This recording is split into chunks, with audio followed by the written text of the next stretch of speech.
Arriving at the west gate by 5 a.m. meant a bit of a wait in the dark, but it was worth it.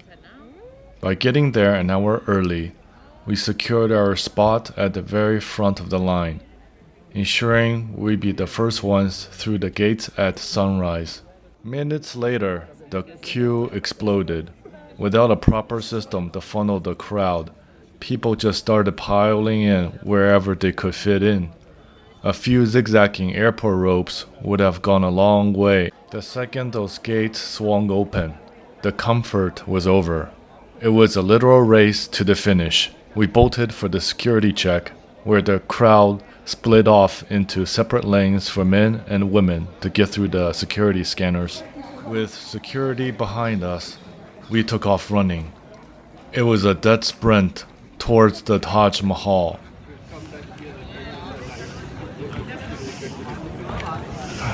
First gate, main entrance to the Taj Mahal.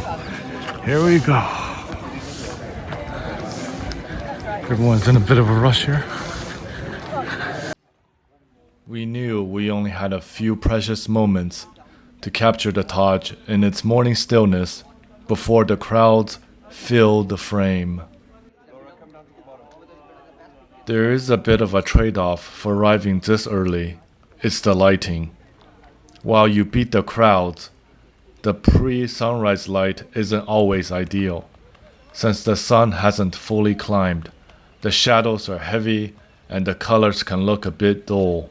It definitely makes getting that perfect, professional-looking shot a lot harder than it looks. But then again, filming is all about compromise. Even if the lighting was a challenge, having the Taj Mahal almost entirely to ourselves was a massive win. For those clean, white shots without a sea of tourists in the background, it was absolutely worth the early start. Finally, there it was. Seeing the Taj Mahal with my own eyes for the very first time was a surreal experience. The scale, the details, the symmetry, it was all truly spectacular. These two spots were my only window of opportunity to get my photos taken. I knew I had to move fast. It was a race to get my shots before the floodgates opened and the crowds came roaring through to claim the space.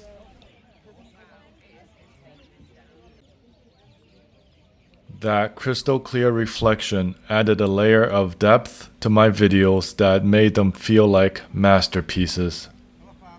It's the kind of shot every creator dreams of getting here. You have to see it for yourself to believe it. It is now 6:30 a.m. The piece was officially over. The first major wave of visitors have already flooded in, and I knew this was just the beginning. It was only going to get busier from here on out.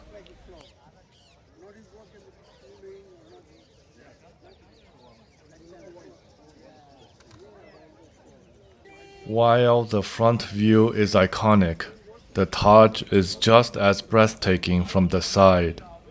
As the sun begins to climb, the light hits the marble at a different angle, revealing details you might miss from the main facade. We headed inside for a quick tour of the interior. Since cameras aren't allowed within the mausoleum, what I saw was intricate marble work and the grand tombs housed within.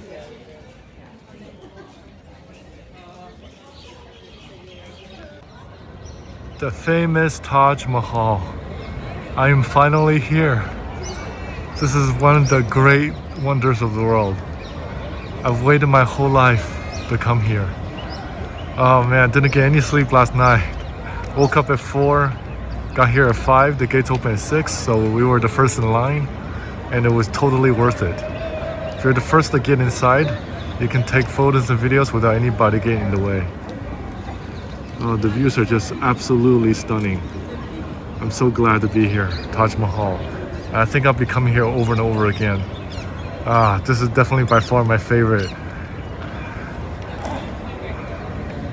Oh man, it's so breathtaking just to be here.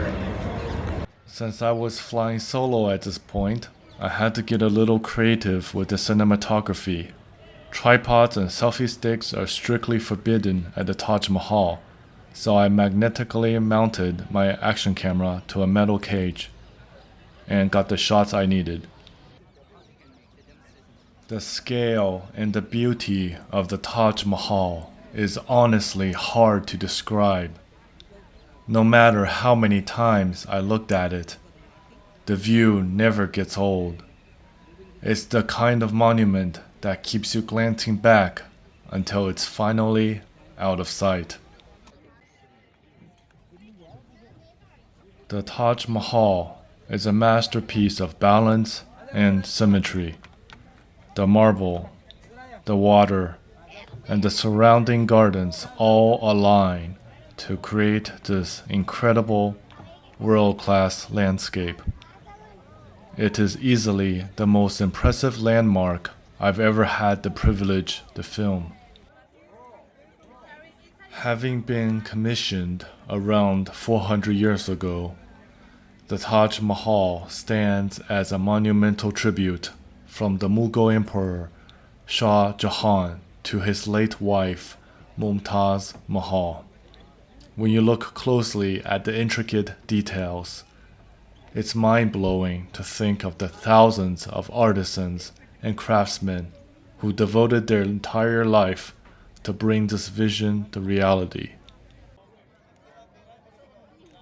This right here is the legendary Diana seat, the absolute most iconic frame in the entire complex. Because of that, it's the one place where the queue never ends. Everyone was patiently lining up, waiting for their few seconds of Instagrammable perfection in front of the Taj Mahal. While this is without a doubt India's most famous landmark, what I love most is that the majority of people here are all locals. To truly experience India, you have to be among Indians. In so many other global hotspots, over-tourism has turned landmarks into hubs exclusively for foreign travelers. But here, the energy is authentic. I suppose being the most populous nation on earth helps with that. I honestly feel like I could wander these grounds all morning and never lose interest. There's a real sense of national pride here. Unlike some other countries where famous sites feel like they've been overtaken by tourists, the Taj Mahal still feels like it belongs to the Indian people. That's exactly why I came here, to immerse myself in the local culture. It's refreshing to see a landmark of this scale that hasn't lost its heart. Watch out for the free photographers here. They use their licenses to look official, but their real goal is to get you away from the crowd so they can charge you. One guy tried it on me, but I wasn't having it. I insisted on staying with my group, and when he realized he couldn't isolate me, he looked upset, he gave up, and he walked off. So here's a heads up for anyone visiting. Be cautious, especially in this specific area. You'll see photographers showing their official-looking licenses, offering to take your photo for free. They claim they don't want any money, but the trick is to lead you further and further away from the main crowd until you're isolated, and that's when the demand for payment starts. I actually read about this scam later online, and it's exactly what I almost experienced. I found myself walking towards the exit with a lot of reluctance.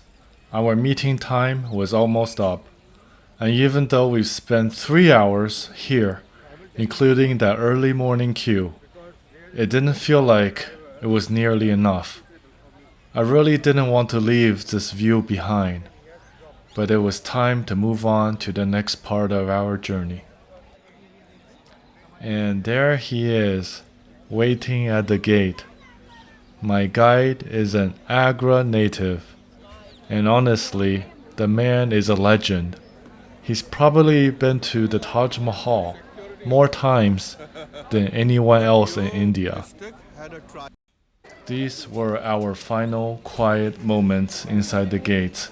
It's hard to describe the feeling of leaving such a peaceful sanctuary, knowing that we were on the cusp of stepping out of the Taj Mahal complex and back into the vibrant hustle and bustle energy of the streets.